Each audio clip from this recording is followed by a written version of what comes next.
All right, so we are on Colin's Conversations. I always let the guests introduce themselves. Let everybody know who you are, what you do, and kind of what brought you here today. My name's Peso, from Ashtabula, Ohio. That's about an hour from here. I'm a hip-hop artist, painter. I've been dabbling in directing my own music videos. I got started by linking up with my homie Seth. I'm part of this collective called Feed the People.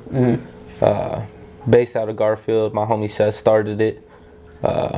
He kind of like brought different people in. It's like a little label collective. He brought in our homie Tone and then hit me up on Twitter. I met him through SoundCloud and kind of brought me into there. So it's kind of what's been going on. It's like how we started. Has music always kind of just been like your language of communication? Has it always just been running through you, or did it start later in life? Kind of where did music start for you? Honestly, when I was a kid, yeah, like just falling in love with music. I always had like just kind of like a passion for music. I always loved it. I always felt like it was something I connected with, and drawing. But I started dabbling in it maybe like 8th grade, my freshman year, just buying like a shitty $150 mic. $100 mic, maybe even less, and just ripping beats off YouTube and recording and stuff. It was never early on, it was never something like I took super serious. It was just something I loved to do. And in Ashtabula, there was like a little rap scene bubbling up. Ashtabula's always been known for like their post-hardcore scene. Like we really had like a dope punk and post-hardcore scene, like kids putting money together to buy like rundown spaces. Like we had this space called West End, and these two dudes from this band, damn, I can't even think of the name off top, they ended up buying that space and hosting free metal shows and post-hardcore shows. And we had like a little rap scene bubbling up, like a bunch of kids that were at different high schools, and like we had like the quote-unquote OGs who kind of like were like the main ones of the rap scene. And yeah, just I remember one time linking up with everybody in the city at Taco Bell. And we were trying to plan like a cipher and stuff. It was cool. Like back then it was cool. It's definitely something I think about all the time, because I'm like, damn, like I wish like a lot of them people don't even do it no more.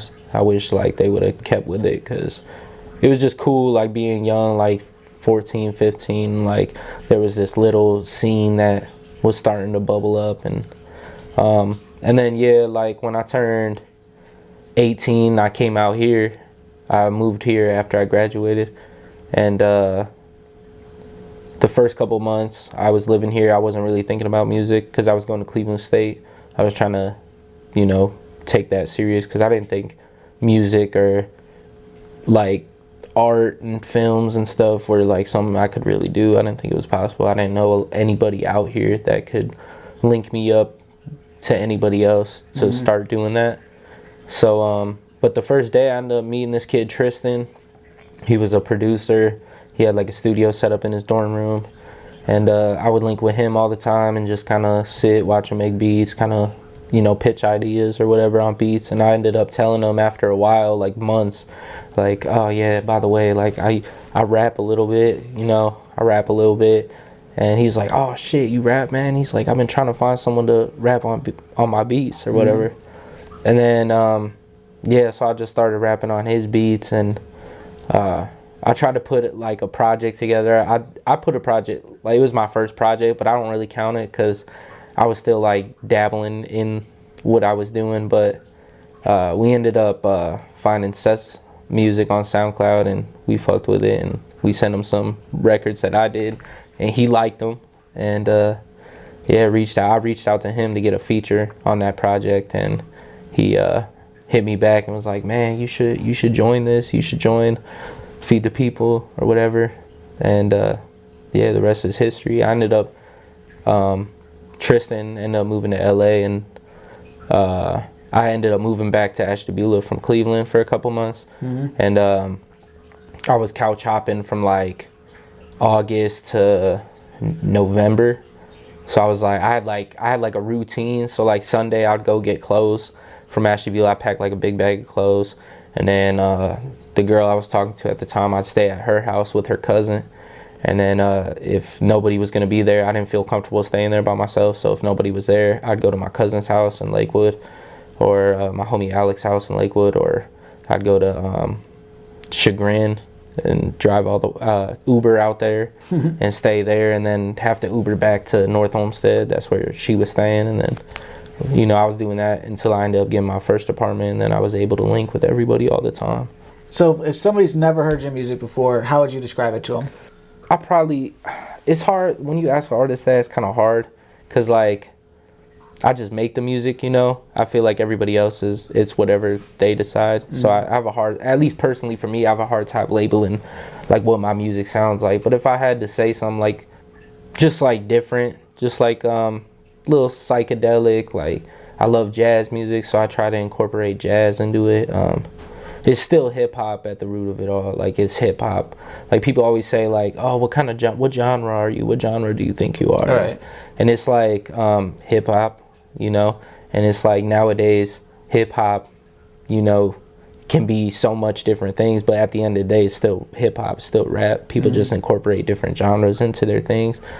And at least recently, I've tried to incorporate like 1960s like psychedelic rock.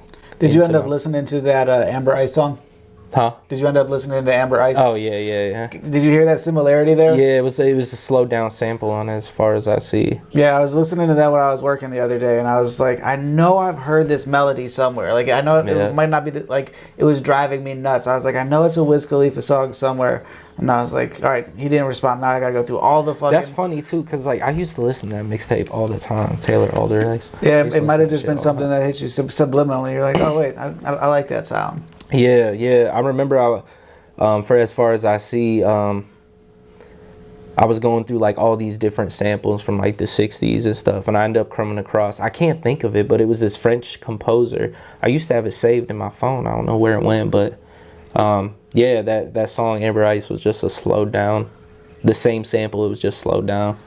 It's funny how your brain, either an image or a sound, is just, after you've heard something so many times, you're like, you just associate it. It's like right there. Yep. Let's go into, part of getting on the show is actually having people take the couple seconds out of their time, which we always appreciate, to submit questions, whether it's video or through just about any way, but getting the fans involved. So for the segment that we call From the Fans, let's pull up a couple of these questions. We're just going to watch them real quick and then just answer the question to the best of your ability.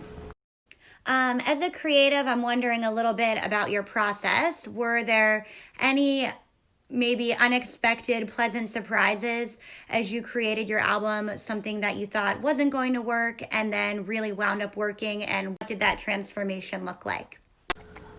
It's funny, that's my engineer Zach's sister.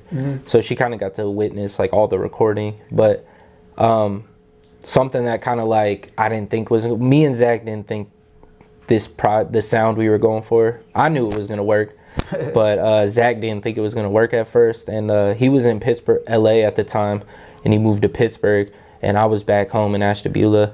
And so like a lot of the communication on pitching, me telling him like, this is the sound I want to go for, this is kind of what I'm trying to say, what I'm trying to do, this kind of theme, the concept, was over the phone. So like I couldn't really show him what I was trying to do. I just could only tell him. And you know, he was kind of like, I don't know, man. I don't know if it's, I don't know if that's a jam. I don't know if that's gonna work. And in May, I had most of the project, probably like 85% of the project written. And I went up to Pittsburgh for a weekend for 3 days to record. And that week recorded like 24 hours straight, like every day. Like there was like maybe 2 hours to sleep. Like we would go to sleep at like 3 a.m, wake up at like 7, and drink coffee, get some breakfast, and then start recording.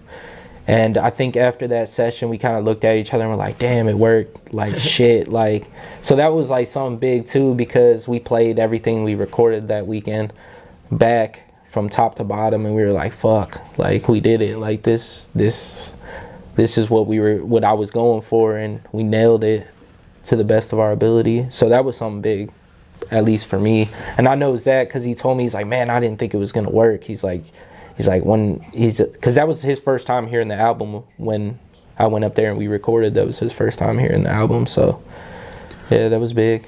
Nice. Let's go into our second question. All right. So I got a little bit of unfair advantage here because I might have seen some things, heard some things, you know. But my question to you is, what's next? The project is coming out within the next couple of weeks, so that's kind of what I'm focused on as of now. But after me and my homie Jason, we got plenty of like visuals that we've been planning and working on. I got some merch lined up, hard copies of the project, you know, just little tangible things for people that come with the project release. But as far as like after rolling this project out and seeing what people do or how people hear it, take it in, I don't know, just getting ready to start a new one. Like I feel like every time I drop a project, it's like I get this like weird anxious feeling like, shit, what's next? Like what do I got? Like what's the next? I'm always trying to work on something, because when I'm not working on something, I feel kind of like lost, like I feel bored, and like I totally get that feeling. yeah, like I need to work on something. So but there's some things planned. The homie Seth, me and Seth got some shit planned together that I think is going to be fire. We'll pull one other one. We had a text question come in from Lucky, wants to know, you kind of touched on this before, you're going to be releasing your project soon. Does releasing it in a time of the COVID pandemic and all the other crazy things that are going on, how has that impacted the overall vision for the project? So when all the George Floyd stuff was going on, that's what it says, right, too? Yeah. So when all this stuff started going on, that definitely affected the project in the sense, like, I didn't feel comfortable putting anything out during that time. I had to call up some of the homies and just kind of get their opinions, because I just didn't feel comfortable dropping some shit, you know, and taking people's attention away, you know, from what was going on. I just didn't feel comfortable doing that. So I feel like I kind of put a pause on the project. I think I still dropped some singles, but I didn't really push them, you know, crazy, just because of what was going on. Me and Jason at that time, I had an idea to just like do a barbecue real quick and raise some money for some of the different organizations that were like, you know, like hands-on with some of them things. And so we just did this barbecue, raised like $2,000. Nice. We planned it in a week, and we posted on Facebook, and all these people were trying to donate, like, you know, and so that was cool. And that kind of helped pass the time while I waited. I don't know. Like I said, I just didn't feel comfortable dropping, so it kind of put a pause on things. So do you have any rituals for your music creation, and how do you beat writer's block is what they want to know. Okay, so ritual-wise, I have a process that Zach says is ass backwards, but whenever I go into a project, I always have the cover art done first. That's the first thing I have done, the title and the cover art. And I feel like having the title and the cover art done, that kind of dictates where the project's gonna go. So when I'm looking at the cover art, the beats that are going to be on the project have to match the colors on the cover. I don't know, it's just super weird with me. Like if the beat does not give me the feeling of what the cover gives me, then it can't be on the project. So having the cover done and the title, that lets me know like where my head's at mentally to write the music. Like what are some of the things I'm trying to hit on? What are some of the things going on with me personally that I'm trying to, you know, get across for the listener. But as far as like creating an atmosphere on the project with the sound and the beats, the production just has to give me the feeling that the cover gets. Like I have to see those colors. And then writer's block. Me and the homies had plenty of conversations about this, and I feel like we've always come down to the same answer, and that's you can't really have writer's block when you're well, you can, but you know, you're writing from your life, and you know, you're always constantly living, so you can't really you know, you got plenty of things to pull from, especially this year. There's been so much shit you can write about, you know, so much shit going on, and it's affecting everyone differently. But I feel like what writer's block is like when you know what you're trying to say, but you don't know how to say it. So I guess, you know, that's always the hardest part, figuring out how you want to say something. And I just let time dictate, you know, where I'm going to go. I don't try to force anything. I'm not, you know, if I'm having writer's block, then I just let it chill. Like, I don't need to work on it at that point right now. It's funny that they asked that. That's been a topic that's been covered on the show quite a few times by both authors, Writer's musicians, block? and Yeah. I think the best answers I've heard for beating writer's block are to you have to either gain life experiences, like kind of like you said, if you don't know what to write about, you either have to go do something else or go look at the same thing you've done from somebody else's perspective. Yeah. Curly Chuck was on the show a long time ago, and he said that his way he beats it is he just makes sure that he writes something every day. So it might not, like you said, it might not be the idea that he's trying to figure out might not get finished, but he'll do something different. Yeah. No, definitely. And like shit, just go outside, man. Just go outside, go do something. Because I guarantee you're an artist, man. You go outside, you take a fucking. There's been plenty of times I had to take the RTA all around Cleveland, and I'd be on that bitch and just see some shit and just start writing. Right. You know, it don't. That shit might not even make a song or project, but just the fact that, you know, it got written down, I could use that shit later. Yeah, it's just a new way to work that music muscle. Yeah. That kind of takes another question I love figuring out from musicians, because whenever I make content, as soon as it's edited and I think it's even halfway decent, I'm like, put it out. Yeah. Musicians are not that way. The ability to have an idea and just sit on, either make it and sit on it, or kind of be able just to slowly work on it is really impressive to me. Yeah. How do you know when a song is ready? I have a hard... See, I don't know, with artists, man, it's like a painting, bro. You just want to keep, you know, I paint too, so there'd be plenty of times I'd finish a painting and I'd hang it up, and if I felt any type of weirdness about it, like that painting was getting painted over or it was getting something added to Gotcha. it. And I feel like music's the same way, at least for me. Like, I treat music the same way. There's been plenty of times where Zach had to be like, all right, bro, this song's done, you know. You don't need to add to this song anymore. But I feel like that's a good thing and a weakness for me, at least, is constantly trying to add stuff that don't need to be added, or you know. But yeah, I always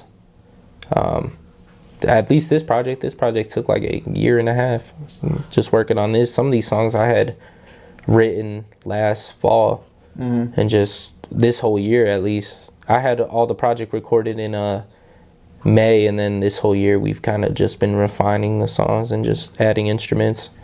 So I hit this dude up, Jordan Nelson from Pittsburgh, and he laid guitar on the project and just got background vocals from different artists and stuff. So that's awesome. Yeah. So that explains how you know when a song's ready, but how do you know the difference of if you want to put something out as a single versus as an album or as an EP or just as a short film instead of just doing the music? How do you know what the best route for the release is going to be? That's something I kind of had to figure out with trial and error. With my last project, I didn't really have like a release planned out, and I feel like that was kind of like, in a way, a downfall of like getting people to hear it. Was I didn't really have a rollout plan. I didn't have no visuals or none. I just kind of dropped the project. And with this one, I think last summer I kind of just I had such a clear vision of like what I wanted this project to sound like and what I wanted to talk about, that I just knew like I was making an album, you know, and I was going to spend time making an album, and I wasn't going to drop anything until I knew something was ready to be dropped. And the first single I dropped off it was We're Still Alive, and that was something I made like the middle of last year, maybe last spring, and it was just something to throw out there. I haven't dropped in a while, so I dropped that in June, and then the last time I dropped music was last April. You know, so I just felt like this is something I can throw out there real quick, and you know, let people know I'm still here, you know, I'm still working. And then but like the main singles off the album was Pink Water and As Far As I See, and I feel like those were just two songs that like I was just like the people need to hear these. I need to put these out immediately. Gotcha. Also dictates something? You said that you kind of see the cover first. How do you know if you want to make a video for something or just leave it as an audio? With Pink Water, I think I just had an idea for the sound of that. Like from the sound of that song, it just gave me the like idea for the visuals. Mm-hmm. So like with that music video, I did kind of like I thought it'd be cool because the song's kind of funky. It's got like a little groove to it, and I thought it would be cool to do something like a Weekend at Bernie's. You ever seen that movie? Yeah. Yeah. So like do a Weekend at Bernie's with like just like a horror film twist to it. So we try to make it like creepy. That was my girlfriend in the video, and I thought it'd be just, I like the way she looks, and I thought it would just be seeing her as a serial killer would be cool, and just seeing her, going on dates with this like rotted corpse would be funny to me, just cool, and yeah, that was one of the songs I just know needed a visual, just because it just. At that time, it just sounded like the biggest song on the record, and it needed some visually to go with it. Who does your videos? It was my homie Jason. What's the name that comes up on them? I'm drawing a blank. Dark Tree Studios. There it is, Dark Tree Studios. What can you tell us about Dark Tree Studios? Yeah. So the beginning of this year, my homie Jason started this. He's been wanting to start a film company for a minute, and he started Dark Tree maybe a couple years ago. But he was doing like little videos and doing little photo shoots for people, and I've never really put visuals out, and that's like one of my closest friends. So. He's trying to start his film company, but he didn't really have a lot of people to shoot. He didn't, he was still in the early stages. And I was like, damn, man, I was like, I need visuals, you need content. Let's work together. Mm-hmm. So our story is kind of funny too, because we used to work at the same place. We worked at this restaurant called Becker's. And I think we started like working together like in March of this year. And at first, it was like me just trying to get him out the house. Like, man, let's just go shoot some shit. If it looks like shit, it looks like shit. Let's just, just trying to get him to pick up the camera. And when we were working at Becker's, when we started like actually getting in the groove of like working together and like having similar tastes and like really, so we would work till like 11 o'clock. But the whole time we're at work, I was a server, he was a cook, so I was leaning across the thing where they set the food, and I was like, damn, we should go here tonight and try and shoot something like this, and we get bitched at, because we're sitting there pitching ideas while we're working, and then we get off work, I go home, change, shower, and then go to pull up to his house, and then we'd go wherever we were planning to shoot that night, shoot, come back to his spot and edit till like 6 in the morning, and then I'd go home, and we'd pass out and do the same shit tomorrow. And we just built like a cool chemistry, and his company's starting to like get a lot of traction in terms of like people paying him all the time. Yeah, someone just paid him to go out to Vegas to shoot a video, and that's the dream. Yeah, right. Give us one more person that creatively, either locally or somebody that's in your circle, that needs more recognition, kind of the same way that you just gave Dark Tree a shout out. There's too many, but Feed the People, man. Like, in general, my homie Zoe, he produced 5 songs off the project. Best producer in Cleveland, one of the best at least. There's a couple other I fuck with a lot, but to me, he's definitely top 3 producers in Cleveland. He's like a chameleon, man. He can blend his sound into yours, or he can hear some of your music and know exactly what kind of beats you would like, and what he can mold his sound into yours. Seth, that's my brother. I think he's one of the best rappers in Cleveland, period. He's always inspiring me. Me and him got like this little competition, but we love each other's music. But if I can outdo Seth on a verse, then I'm all right. Right. And that's hard to do. He raps his ass off. And Tone's amazing, poet. Rapper first, poet second. He's got a book out, got another book coming. You know, Tim's got his own clothing brand, his own studio. He shoots pictures for damn near every rapper in Cleveland. Graphic designs for damn near every rapper. You know, we just got a sick ass collective, and you know, it started out as just some brother shit, you know, family shit, and you know, we really do this, and I feel like we need our roses. And Feed the People is also, you guys do a lot of charity stuff too, don't you? Yeah, we've done a bunch of charity stuff for real.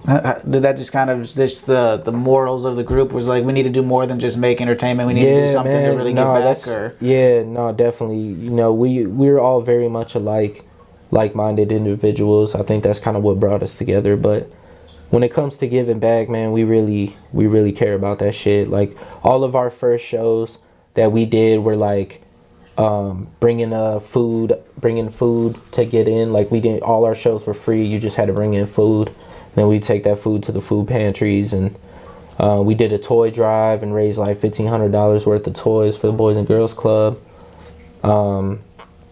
Yeah, we've done a bunch of shit. We were a part of the Tamir Rice Foundation. They did a show at Mahal's. I think we raised like $1,500 for that. That was with a bunch of other artists too. Yeah, and then the barbecue, you know, that was a very, I mean, it was me, it was, you know, I was doing that back home, but, you know, still Feed the People, always. Like, I have my Feed the People shirt on. But yeah, we very much care about giving back. That's kind of like how, like, our first Feed the People thing was giving back food downtown. Gotcha. Or whatever, so, yeah.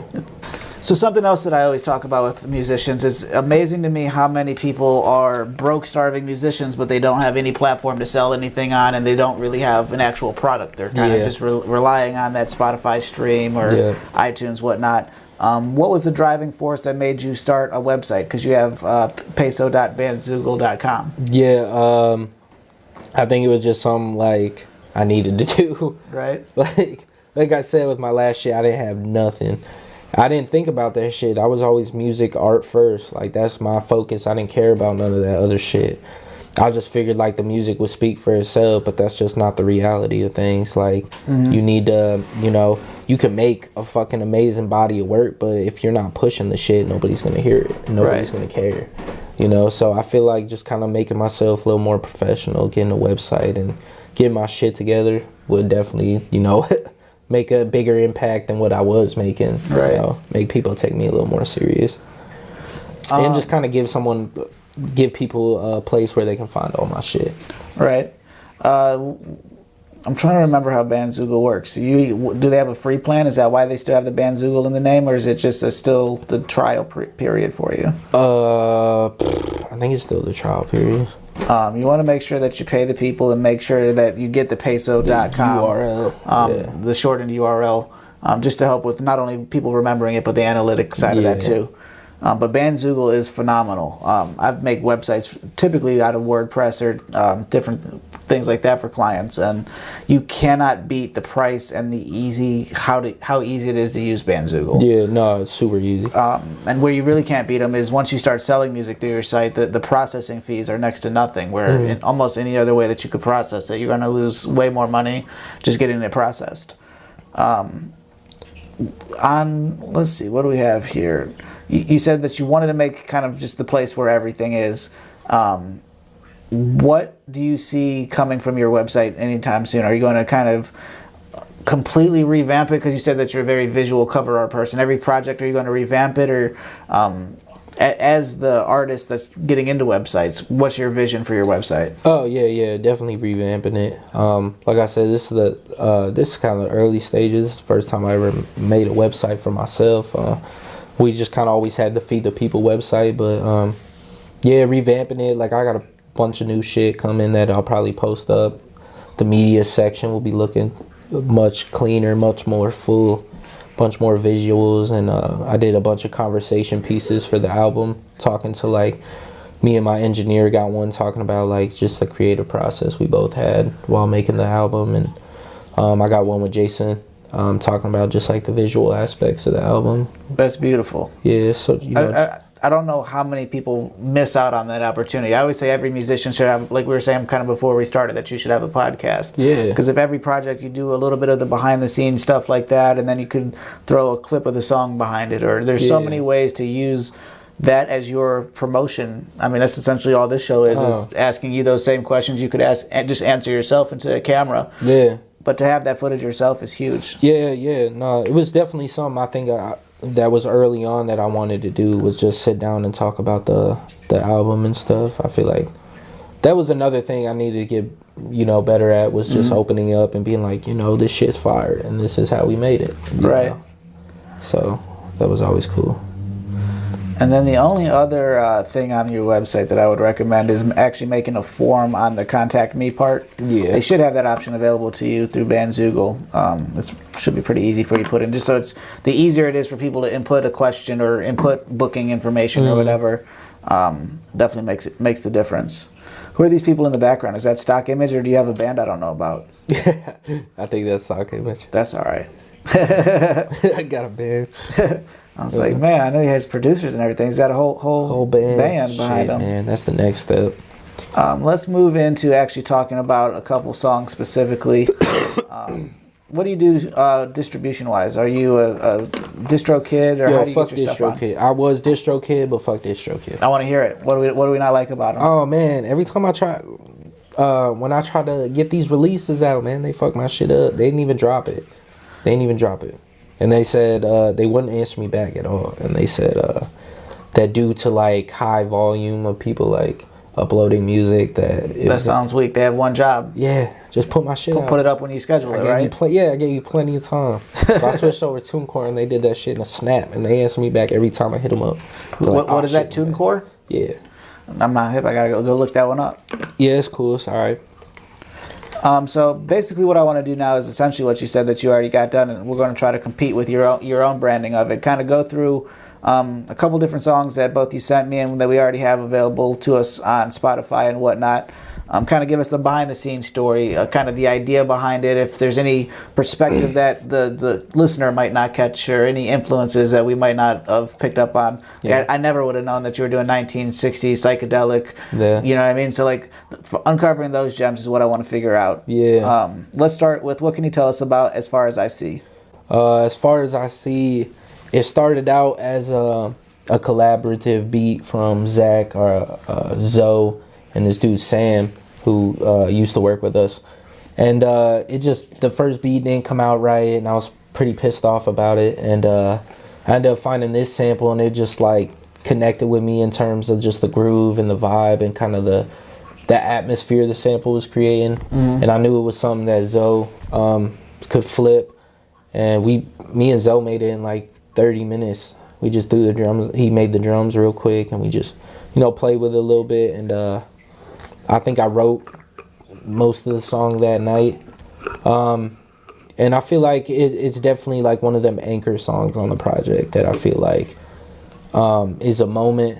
I think that's why I wanted to, because I was initially going to save it for the album. Like I felt like it was one of them songs, you got to save this for the album. But it was just too good. It was one of mine, Zach, and Zoe's favorite songs off the album, and I felt like people needed to hear it.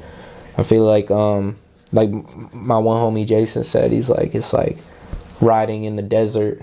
That was the kind of groove that it was given, like riding in the desert during sunset. And lyrically, I think I just wanted to get out of my comfort zone a little bit and try to do something different. That's why on the first verse, it's a little more like kind of freely singing and stuff, like building a groove and not really rapping, just kind of freely singing, and then progressing into the verse. That was actually a pointer my homie Alex said. He's like, bro, this shit, because it didn't have a second verse.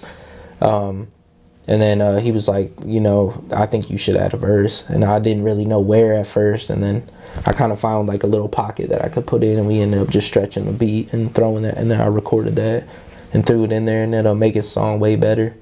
It was probably one of the more complex songs I did. I think it had like 48 stems in terms of like vocal stackings, and, which was like a big progression for me. Trying to figure out just like, because that was another thing I wanted to get better at going in this album was just songwriting in general and like structuring and arranging. And I feel like this song was definitely something that showed like, damn, he got way better at that. And that was what I wanted the record to be. Do you have any formal training in songwriting or composition or anything, or just all self-taught, YouTube and friends? Yeah, no, it's just shit, man. I don't even. Well, for this album, just studying other, my favorite artists. So I like for this project, I listened to a lot of Queen, The Doors, Beach Boys, Elton John. Just because Black Sabbath, just to listen to how they structured their songs and how like their vocals were stacked and what kind of background harmonies they were doing and stuff. Just try and get some influence because that's where I was pulling from. Nice. I'm gonna play a couple. Yeah, this is bop. And this sample here, this is the one that was some 1960s dude, right? Yeah, it was a French composer. I forget the fucking name of it. Where do you find samples? Do you go just looking for the oldest, randomest stuff you could find, or like what's the process of you kind of looking for those sounds that you're already knowing? So like I knew like 1960s psychedelic music was just something I grew up on from my grandma. Like she would always play The Doors, Pink Floyd, Jefferson Airplane and shit when I was a kid, riding in the car with her. And that was something that just, I was like, that was always my shit. And was a vibe that I just felt like wasn't done in hip hop yet. And so like looking for samples or whatever, I just knew hella bands from that time. So, right. Like Iron Butterfly and Moody Blues and stuff, just diving in there and just going farther down the rabbit hole and finding shit I didn't know about and just listening. I listened to a fuck ton of music before I started making this, and I found a lot of them samples just diving on like YouTube psychedelic playlists and going through everything and shit until I found the right ones that hit me. Another cool thing, Jim Morrison is sampled throughout the album. He's sampled like 5 times. Was this part of what you made in that marathon session in Pittsburgh? Hell yeah, dude. We did like 8 records that weekend. And I ended up doubling back in August for another weekend, and we just went through and polished those ones up. Yeah. I asked that because it's funny how you go back way deeper to like the Doors and whatnot, but to know that it's made in Pittsburgh, like it has a very like Mac Miller feel to it, kind of, and same like you kind of said how it's not just going right into the rap, like it's kind of not the same by any means, but a similar kind of the way that he progresses into from some singing into some other things. Yeah, I used to hate that shit, but now like I fuck with it. Hey, what, singing or? No, just getting the like, oh man, because I was in Pittsburgh one time, and well before that I would get the Mac Miller comparison all the time, and I was upset about it because I just thought it was a disservice to him. I was like, man, that's disrespectful as hell, but that's one of my favorite artists. And when I was in Pittsburgh, a bunch of Pittsburgh kids like, bro, you remind me of Mac, and I was like, fuck, man. I was like, damn. It's just because that was around the time he died, and that was on Penn Ave. We had a show on Penn Ave, and it was just dope. Like like now I kind of like, all right, appreciate you. See, like my comparisons there are, you're both pulling from the jazz funks, kind of like his Larry Love Stein type stuff. Yeah. And it's also the ability to go beyond the typical box of hip hop. Yeah. Of kind of like you said in the beginning of this interview, kind of how it's, you have this little box that everybody kind of associates as hip hop, but you could throw in this or that and make it a whole different thing. But it's still hip hop at the end of the day. And it's funny too that you hate comparisons, because almost every one of these songs, I've noticed a very, very strong similarity to a bunch of different artists. Yeah. So we'll see if you see if any of those same influences come in here. Let's move on to Pink Water. This is, I think, what I've seen, at least from numbers wise, your most successful. Yeah. It's also got the most unique visual for it. Yeah. What can you give us on the behind the scenes of Pink Water? Pink Water. So when I didn't have a beat for this song, I kind of I wrote it without a beat, like the verse, the hook, like everything. And I remember sending a voice memo to Seth, And I was like, what do you think about this? You know, I don't got a beat for it yet, but what do you think about it or whatever? I had the whole song written besides like the outro. And I ended up getting in contact with this dude, Zachary Williams from LA. He goes by Blue Magic. And he sent me some beats, and Pink Water, the beat for Pink Water was one of them. And I ended up recording that song.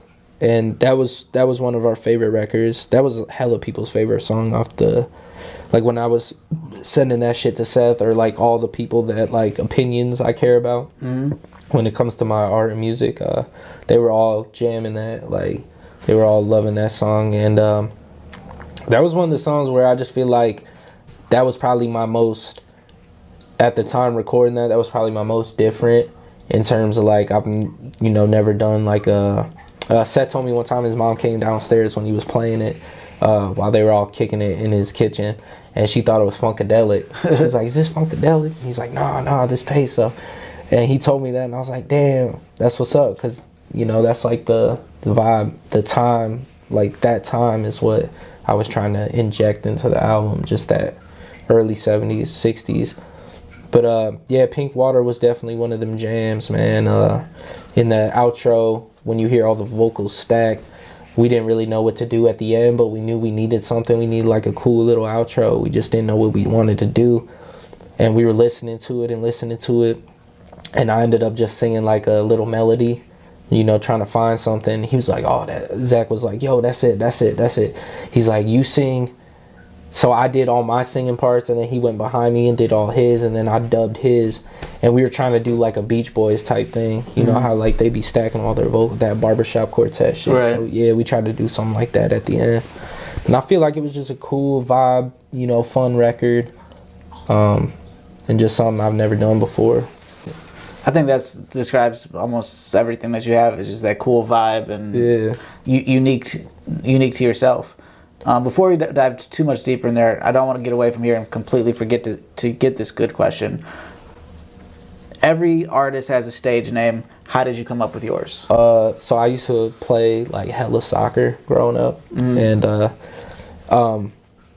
don't know really. I think one day like people just started. Like, I'm Mexican, so like people just started calling me fucking Peso on the soccer field, and that's just kind of what it was all through high school and shit. Was just like even in school, like that's just what people called me. So I was like, fuck it, man, we might as well not fix with it, or fix what's not broken. You might as well just run with it, because everyone calls you it already. That's a much better story than people that like make up their own name. Nah. Like at least yours was given, But back into Pink Water.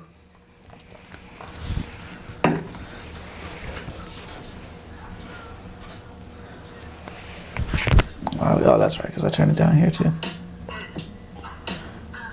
How long of a process was this? You said that you got the beat and it was kind of a quick to record, but was it the typical length that it kind of takes you to make it? Did it come together quicker? Anything like that? Yeah, this one came together quick because I already knew what I wanted to do.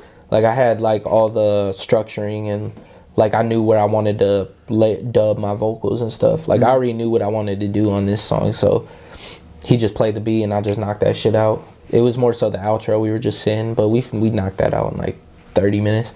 But yeah. No, this was one of the more, like this, and As Far As I See at that time were like our favorite songs because we just nailed them. They were, As Far As I See was a little bit harder. That took a few, because I recorded that with Sam, and then we didn't end up working with him no more. And I started that with Sam, so that was like the first initial idea. And then months later, I recorded it with Zach at his girlfriend Andrea's house. Andrea's actually on the project. So I'm not the best singer, you know what I'm saying? So like I had to get a lot of singing lessons from Andrea.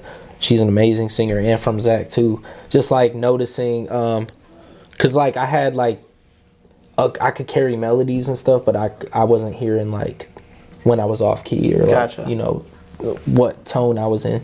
So they tried to, they helped me throughout this project, like really figure the singing part out, because there is a lot of singing. Are you more comfortable rapping or singing? Rapping, but with this project, I feel like I'm really comfortable singing now. Like when it comes to hooks and stuff, like, or just melodies, like I can come up with a melody quick now, you know. But yeah, you know, being honest with yourself, you know, there's always things you can work on. I can get way better at singing, you know, just like figuring. I'm starting to understand my voice a lot more, so that's making me a lot more comfortable singing. But before, I used to hate that shit. I would never do it. Did you hate it just because you were self-conscious about? Yeah, a little bit. Yeah, because I really wanted to sing on my records, but I was like, oh man, I don't know if I can, man. I sound like shit. And I remember the first song when I linked with Zach that I tried singing, it just was not. I was like yelling in the mic. They was just not going. But you know, through trial and error and working on it, yeah, sounds good now. It's definitely. Again, it's unique to you. Like nobody else sounds like that sound. Yeah. Like you're not on the radio squeaky clean singing. Hell no. But like it's also not like, oh damn, like it's like somebody skinning a cat. You know, like it's your own unique. And on each song, you kind of, I don't know if it's the way that they produce it, but like your voice kind of takes on a lot of different sounds and a lot of different tones. No, that was just like playing. So like one of the criticisms that I've heard like from this one dude. Was when he listened to my project, he was like, not this new one, but my last one, he was like, I just don't hear a lot of, he needs to play with his voice more. He's, you know, he's kind of doing the same thing with his voice. So that was like something I took to heart. Like on this one, I was like, all right, bet. Right. Like I could, you know, because I knew, I always hated my voice whenever I recorded music. It's such a weird, ever since I started doing podcasting, I'm sure you had the same feeling too, where for 10, 20, 30 years, you thought your voice sounded one way. And when you hear it recorded, you're like, that's what I really sound like? Yeah. Oh, man. Yeah, so that took some getting used to. I fucking hated it. And then as just recording more and performing with people more and, like, performing in front of people more, like, people would always say that. They would just be like, bro, your voice is unique. Like, I fuck with it. I like it, you know. And then, you know, I kind of, you know, started liking it. I was like, all right, man, I can do a bunch of different shit with it. So that's what I tried to do on this album. Nice. Do you know Scuff Mixon? Yeah. Well, I don't know him personally, but... you know his music, though? Yeah. He's another one kind of in the same right of, like, his sound, nobody else sounds like that. His version of singing. He just did that collab project with... Blockhead? Yeah. How'd you like that? That's my dude. Oh, I fucking love it. Yeah, that's one of my favorite projects out of Cleveland so far. Blockhead. There's been a lot of, bro, there's so many dope ass artists in Cleveland. Like, there's been so much good music. Like, I just made a post the other day, like, just all my favorite, like, Cleveland projects that have come out. I think I saw that. It was, like, your top 5 or something like that. Yeah, tones of what to come. That shit was beautiful. Super intimate. Loved it. Yeah, Scuffs and Blockheads project. Westwell. I just recently got hip to Westwell. I think I seen my homie Tim post them one time and I listened to it. And it was fire. And then Kip, Stone's project was dope as fuck. And I met them at a show. They saw me perform. Him and Nuke or whatever. And I fuck with Nuke too. Yeah, Nuke was on the show. It was funny thing too was we did a lyric test, kind of just, you know, with a lot of different rappers. You know, you go one way or another. But I was doing a lyric test with them, and Nuke's on camera, and Kip's just off the camera. And I paused it right at a spot of a much older song in his catalog, and Nuke is just like, you see the gerbil going, and Kip's over there like, if you want to phone a friend, I know it. Like, it's great to see guys that are both as talented as they are, just kind of they feed off each other. Yeah. If there's a song with one of them individually, it's great, but then when you put both of them on a track, it's just completely different. Yeah, that's what was, I feel like that's when I joined Feed the People, that's something that just changed, like, my progression completely, because I started, like, you know, when you're around them great ass artists and artists that you're inspired by, and you're like, damn, man, this, you know, you just get better, you know, you just you don't want to be the weakest one in the group, you know. Nobody wants to be the weakest one. Yeah, hell no. Let's move into, what can you tell us about Downhill? That's one of my favorite songs off the record. It's probably not my favorite song, but it's one of my favorite songs because I feel like it just starts the album out like, I think it's the second song on the album. It just like comes in. It's like one of them in your face, like just like, and I feel like it encapsulates the whole album completely. And so it started out as a beat by Zoe, and I ended up not liking what I recorded on the beat, and this dude hit me up on Instagram. His name's 36 Samurai. Hit me up on Instagram. He's like, yo, I listen to your music. I'll fuck with it. And he's like, yo, can I send you some beats? I was like, yeah, man, of course. So he sent them, and that beat was one of the ones that were in the pack. And I knew I had to record on that shit. And when I recorded the first verse, the hook, it was a cool song. You know, it was a cool song, but it was missing something. And I ended up writing a second verse. And Zach, the whole second half of the song is Zach playing bass and guitar on the record. And I feel like that just added a little more depth to the song and made it sound a lot bigger. But yeah, I like the way that kind of kicks off the record. Got some bars in there. Some bars. Let's go a quick little bit through it. It starts off very like yeah, it's got a Funkadelic sample in there too. Right there. It's to me that's I see I'm trying to think of the House Falls On or Wizard of Oz. Wizard of Oz. It's very Wizard of Oz, Alice in Wonderland. That's my shit. It's actually, yo, you wanna know what's funny? If you go halfway through the songs, it's got the witch from the Wizard of Oz. Does it? Yeah. Yep. Right at the transition.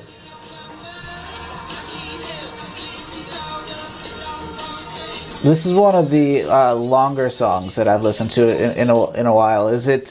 Are you conscious when you're making a song of the length of it, or is it kind of just whatever it takes to get the thought out? Nah, I don't care. I know like we're in like a microwave generation. Like a lot of people's songs are like barely 2 minutes. That kills me. Touching 3.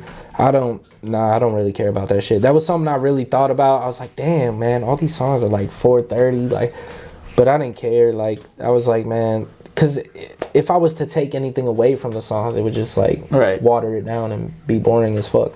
I was like, nah, man, I'm just gonna make whatever the hell I want to make. If it's 5 minutes, 6 minutes, it don't matter. As long as it's compelling and as long as it keeps, you know, the song gets interesting. Because I can understand when a song is like 5 minutes long, it can be boring as fuck because it don't take any twists and turns. It's just you know, straight ahead, narrow as hell. So like with these songs, I try to do a bunch of different shit. Like, you know.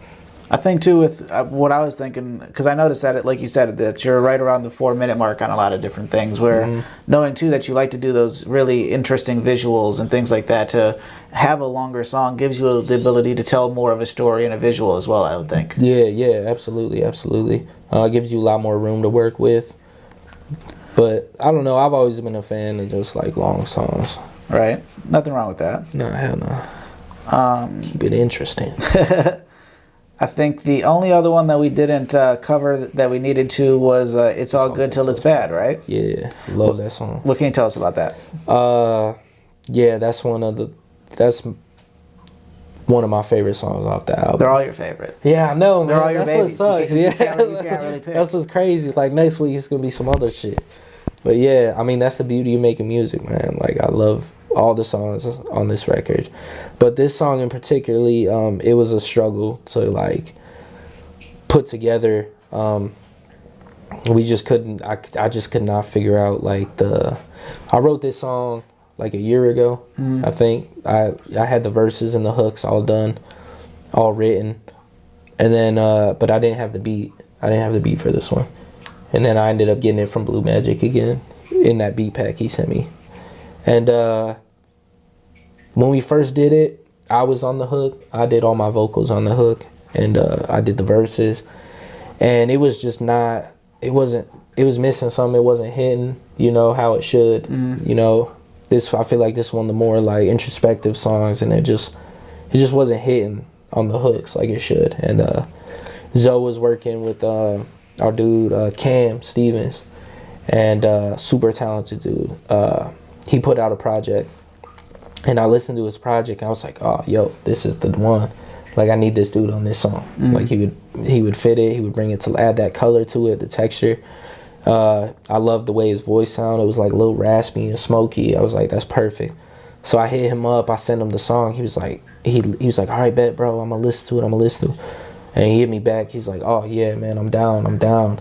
And so we linked up at his engineer Neek's house, and he knocked out the hook or whatever, and it was easy. You know, it was. I love them sessions when it's just like you just go in, you know what it is, you knock it out in 20 minutes, and then he got Wingstop for everybody. He was smashing, and Wingstop, if you hear that, we would need a sponsor. Yeah, absolutely, and yeah, getting his voice and his inflections on the song instead of mine.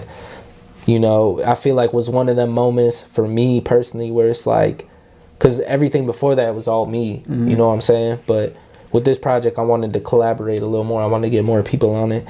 And that was one of the sessions that, like, made me happy that I did that. Like, he sounds way better than me on this, and it makes the song much better.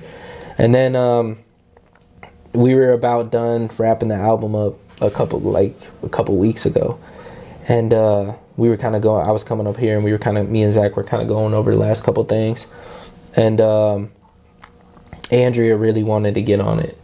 And that's the singer, the woman, the female voice on there. And I was all for it. I was like, hell yeah. Because I knew she would sound good with Cam, and I wanted to hear that. And she threw her vocals on there, and it just elevated the song so much better. Like, because I feel like the album didn't have that. Like, it had all these bops and good vibes, and it was kind of taking you on the journey, but it didn't have that climactic moment, you know what I'm saying, on the record yet. And I feel like that song was kind of it.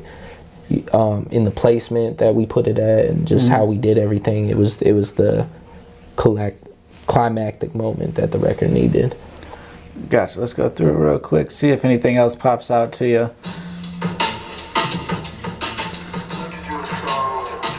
This is Jim Morrison.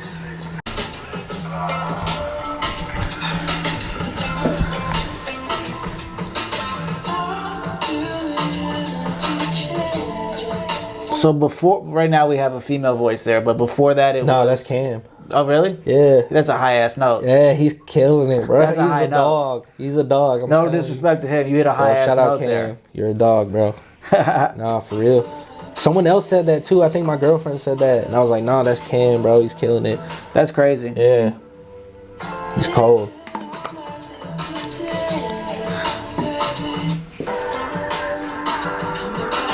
Now that's real guitar we have on there, or is that samples? Yeah, that's Zach. That's Zach playing guitar. It used to be a saxophone, but we took that out. And Zach played the guitar on it. How do you know when it's the right time to use real music or real instruments opposed to going with the digital and going that route? If I had the access to it, it'd be fucking real instruments all around. You know what I'm saying? That's something I'm still trying to tap into, just like, you know, knowing what songs need real instruments. Like with this album, I feel like we incorporated a decent amount of real instruments, but you know, that's something I'm trying to do a lot more. I just kind of got to get my, you know, my reach out there a little more. Right. You know, but I've been building that up now. I got like 4 people that play guitar that could easily throw some shit on a record. I think that really makes a big difference on a record. I mean, like you could definitely kind of, not always can you tell if it's done properly, but like it adds that human feeling back into it. Yeah, man. Like, and yeah, that's something I definitely want to do more, is just work with actual musicians and work together. Like I love collaborating now, and that's something I definitely want to do a lot more. There's just so many dope ass artists, even locally, just so many good artists that I would love to work with. It's amazing to me with the podcast how many local artists there are. Oh, there's a fuck ton. It's crazy. Like, it's insane how many people are either making music or making paintings or, you know. It's crazy. It's crazy. And I haven't even met everybody in the city, but the ones that I have, like, I've met a lot, and the ones that I have are just raw as fuck. They're just crazy good at what they do. Let's kind of wrap this down. We're a little bit over an hour, which is all right. Is there anything that we didn't cover that you think we should cover, or any songs that you want to bring back up that we didn't hit all the way through?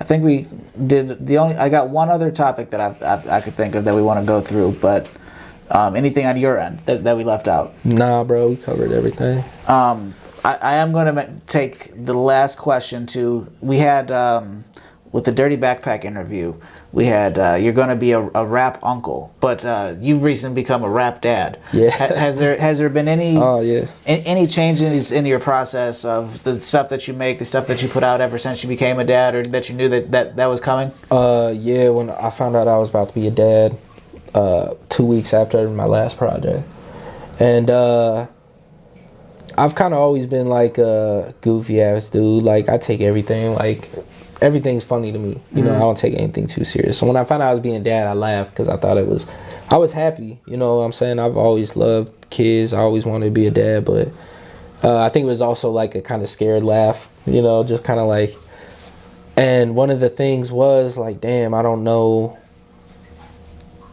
how music is going to fit into this. You know, I don't know what that's going to look like.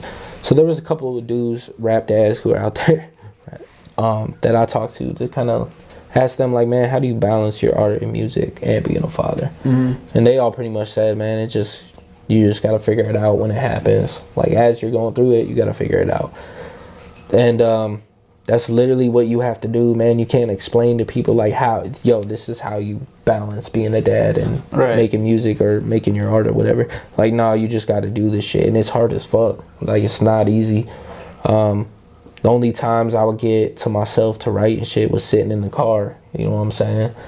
And I'm very much one of them people that need space to think and, like, process shit and just trying to work on shit.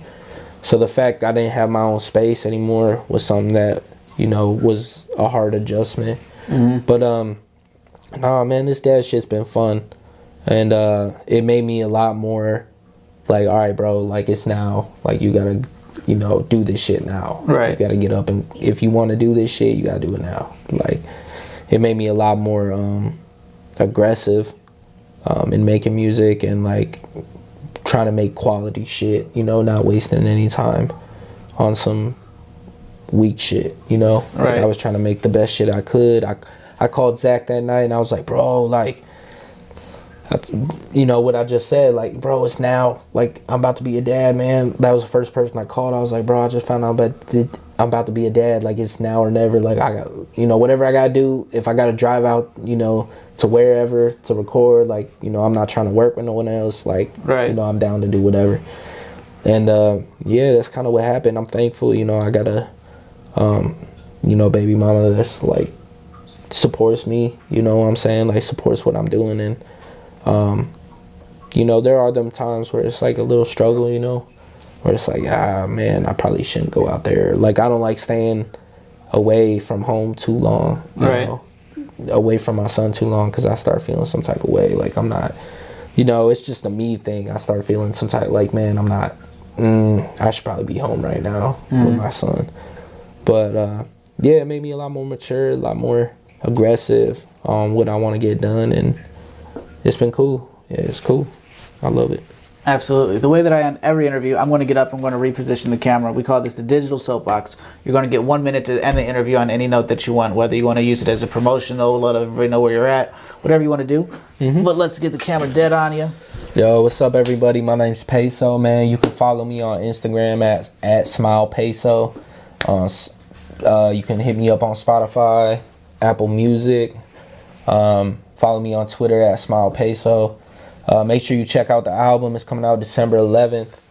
Be sure to look for that. A lot of cool ass shit coming.